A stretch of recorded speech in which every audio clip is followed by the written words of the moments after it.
Yo yo yo, salut les turfeuses et salut les turfeurs, bienvenue pour un nouveau pronostic de Benoît Requin. Ok, place au pronostic du quintet du lundi 8 juillet, direction les Sables d'Olonne pour le prix des Sables d'Olonne. Trop attelé, 2775 mètres, 13 partants, réunion 1, course 7. Il y a un rendement de distance de 25 mètres à partir du numéro 8 et l'indice de confiance 3 sur 5. Cette vidéo, je l'attends avant l'arrivée du quintet de ce dimanche et je reviendrai dessus demain. Ok, c'est parti, on commence le pronostic et on commence avec le numéro 1. Callisto et on écoute l'entraîneur Vitale Ciotola. Salut Vitale. Si, ciao. Et Arens, Callisto, il a fourni une bonne fin de course après avoir longtemps fait partie des derniers. Il aurait pu finir plus près avec un peu de chance, mais bon, il travaille désormais moins dur, afin de lui redonner du moral et de la fraîcheur. Il va se plaire sur cette piste plate. Je suis sûr, comment ça?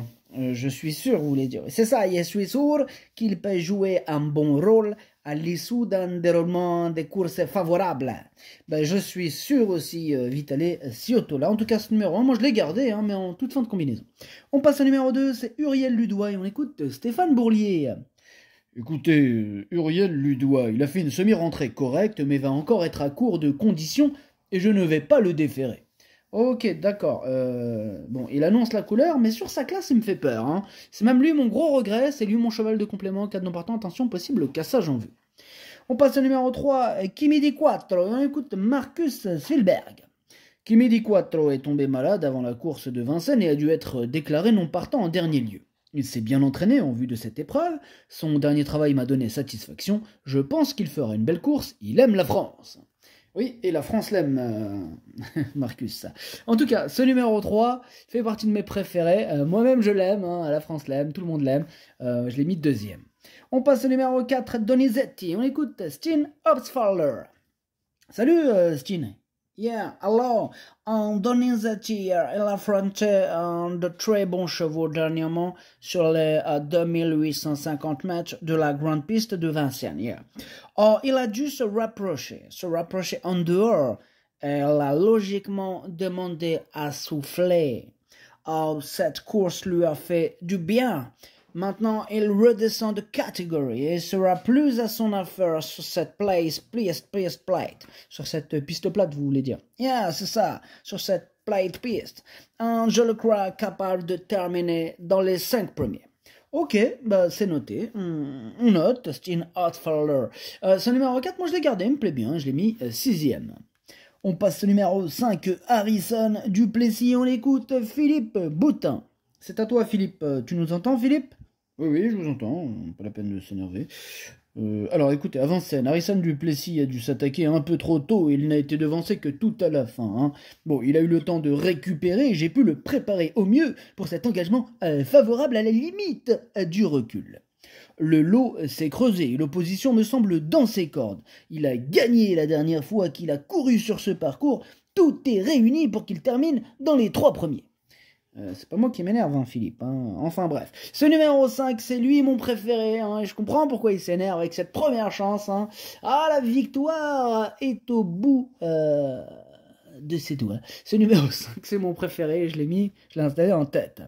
On passe au numéro 6, Gasoline. Et on écoute Hansen Eric Bondo. Gasoline n'a pas bien couru en dernier lieu. Eh oui.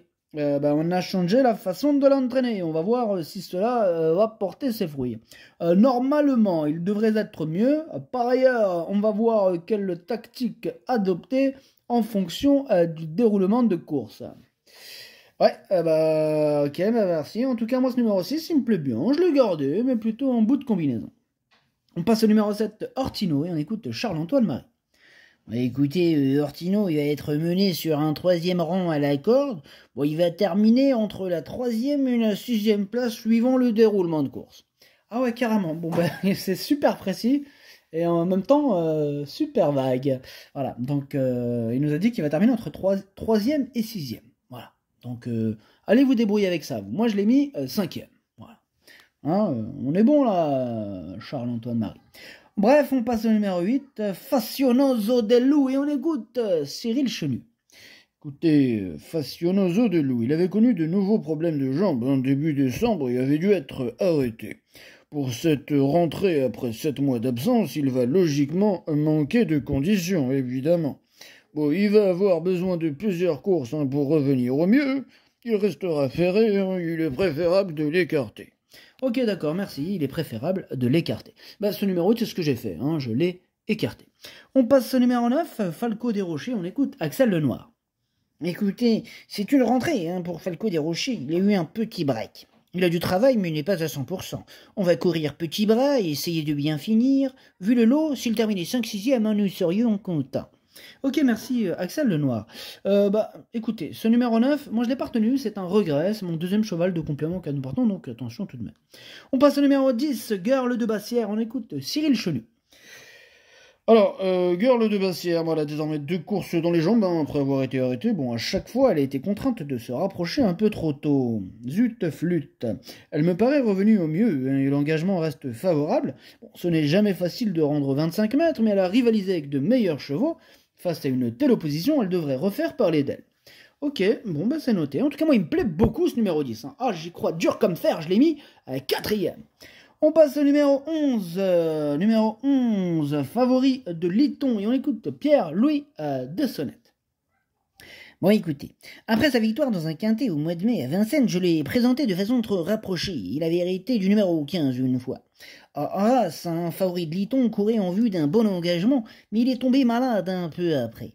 Lundi, il effectue donc une petite rentrée. Il restera ferré en attendant de meilleurs engagements. Il est préférable de faire l'impasse. Ok, merci Pierre-Louis de Sonnette. Ce numéro 11, je l'ai pas retenu. Bon, voilà, après, question de feeling, là, avec ce numéro 11, en cas de défaillance, pour les amateurs de champ réduit, les amateurs de cote, affaire d'impression. On passe au numéro 12, Urel, là, on écoute Nicolas Bazir. Urella, elle s'était lancée au galop dernièrement à Vincennes. Bon, elle reste toujours aussi délicate au départ. Alors certes, elle est sur la brèche depuis de nombreux mois, mais elle ne se livre pas toujours au maximum, elle n'est donc pas défraîchie. L'engagement est idéal, même si elle doit rendre la distance. Si elle ne perd pas trop de terrain au début, elle devrait jouer les premiers rôles. Ouais, dans cette catégorie, elle peut faire très mal. En tout cas, c'est ce que je pense. Moi, je l'ai mis 3e. Et on termine avec le numéro 13, Heading Référence, et on écoute Cédric Paris. Heading Référence, il travaille bien, mais bon, cela n'est pas facile pour lui, non. Pas facile du tout. Là, il a du mal à retrouver son niveau. En plus, là, après une longue interruption de carrière. En plus, dans ces catégories, il n'a pas de course facile. Il faut plutôt le regarder courir. Ouais, on s'en souviendra. Attention, Cédric Paris. Sinon, tu vas te retrouver sur une de ces listes rouges, toi, mon copain. Non, mais j'assume, il faut le regarder courir. Rappelle-toi, si ton 13 il arrive, tu nous dis... Rappelle-toi, tout est enregistré. Tu nous auras dit, il faut le regarder courir. Donc, faut pas le jouer, ok? On est d'accord? Oui, c'est ça. Fais le malin. Ok, ce numéro 13, moi je l'ai pas retenu, mais bon, affaire d'impression, question de feeling, parce que c'est pas clair, tout ça, c'est pas clair. Je trouve que c'est pas une totale impossibilité, mais je trouve que c'est pas une première chance. Je trouve qu'il faudrait quand même, si vous êtes amateur de champ réduit, pourquoi pas dans un champ réduit. Bref, le pronostic ça donne 5, 3, 12, 10, 7, 4, 6, As. Merci d'avoir suivi cette vidéo. N'hésitez pas à mettre un pouce bleu si la vidéo vous a plu. Pour accéder à tous mes tickets pour la course du Quintet, rendez-vous directement en description de la vidéo. À jouer avec modération. Bonne chance. Chopez-le-moi. Ciao.